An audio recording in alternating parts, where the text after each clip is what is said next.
Dans la vie, il y a des choses que nous pouvons maîtriser et d'autres pas. Accepter que nous ne maîtrisons pas tout, c'est déjà un pas vers le bien-être et le lâcher-prise.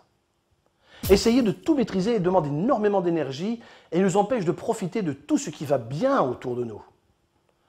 Parmi toutes ces choses qui consomment de l'énergie émotionnelle et mentale, donc qui créent de la fatigue, de la lassitude ou une forme de pression, il y a ce que j'appelle les petits parasites de la vie. Nous savons tous ce que sont les parasites, tant au sens propre que figuré. Néanmoins, ici, un parasite peut être quelque chose de simple qui consomme à chaque fois tellement peu d'énergie que nous n'y prêtons pas attention. Mais lorsque plusieurs parasites viennent perturber nos journées, alors tous ces petits peu s'accumulent et commencent à devenir vraiment pesants. Concrètement, ces petits parasites sont des choses tellement simples que nous ne les remarquons plus. Nous les acceptons ou nous les laissons pour ce qu'ils sont. Ça peut être une ampoule grillée ou quelque chose de plus contraignant, comme une relation avec un collègue de travail ou une amie très bavarde et très négative qui nous pompe notre énergie. Afin de mieux comprendre ce que je tente de vous dire, laissez-moi illustrer cela avec une image métaphorique. Nous pourrions comparer cela à un tuyau d'arrosage. Imaginez un long tuyau d'arrosage que vous déroulez pour aller arroser vos roses tout au fond du jardin. Cependant, votre tuyau est tout le long percé de tout petits trous. Certains sont plus grands que d'autres d'ailleurs. Cela vous agace, mais comme le débit est suffisant pour arroser vos fleurs, vous vous en contentez. Mais toutes ces fuites mises bout à bout font non seulement perdre du débit, mais forment également un gaspillage d'eau si précieuse. Si nous voulons non seulement économiser l'eau, mais aussi profiter d'un plus grand débit qui nous permettra d'arroser encore plus loin, il nous est indispensable de prendre une décision.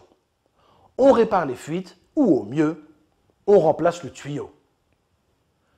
Dans la vie, nous acceptons tous qu'il y ait des fuites dans notre tuyau métaphorique. Nous subissons ces pertes d'énergie, mais par cumulation, nous perdons de l'énergie vitale tout en y portant peu d'attention. Un objectif zéro parasitage est impossible. Tout simplement, comme je l'ai dit précédemment, nous ne pouvons influer sur tout, ni tout maîtriser. Mais pour y travailler, vous pourriez commencer par rédiger une liste de toutes ces choses qui semblent parasiter votre bien-être. Commencez par en répertorier une vingtaine, par exemple. Cela va vous sembler compliqué au début, mais au fur et à mesure que vous allez écrire, vous pourriez même arriver à en répertorier jusqu'à une cinquantaine peut-être. Si, vraiment. Une fois qu'on commence, on ne s'arrête plus. Ne cherchez pas à hiérarchiser votre liste. Écrivez tout ce qui vous vient à l'esprit.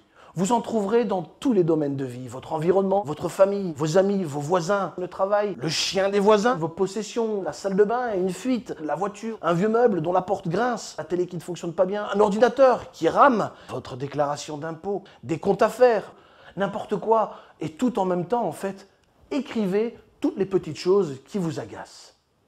Ensuite, point par point, écrivez toutes les raisons positives qui vous poussent à les tolérer. Pourquoi supportez-vous jusqu'à maintenant tous ces parasites? Il y a toujours une raison qui justifie un comportement tolérant. La troisième étape est simple. Que vous coûte émotionnellement ou même physiquement ce parasite? Qu'est-ce que cela vous coûte? Cela vous rend peut-être nerveux, cela vous irrite, vous stresse. Imaginez n'importe quoi. Allez-y, notez tout cela. Quatrièmement, ayez conscience que vous n'allez pas vous quereller avec tout votre entourage. Ce n'est pas l'objectif que nous cherchons ici.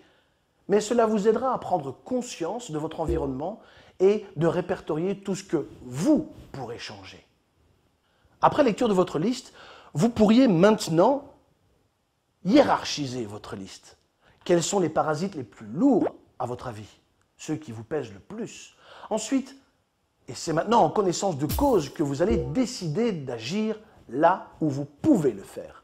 Chaque parasite peut devenir un petit objectif à chaque fois. En ce qui concerne l'ampoule grillée, par exemple, eh bien, allez en acheter une et remplacez-la dans la foulée. Lancez un plan d'action. Vous constaterez que vous ne pourrez probablement pas intervenir dans tous ces parasites. Néanmoins, vous en trouverez beaucoup sur lesquels vous pourrez agir. Vous aurez alors gagné. Essayez, vous verrez ô combien cela vous fera du bien. Bon courage et n'oubliez pas, personne ne naît avec une prédisposition à l'échec. Nous pouvons tous réussir. Au revoir.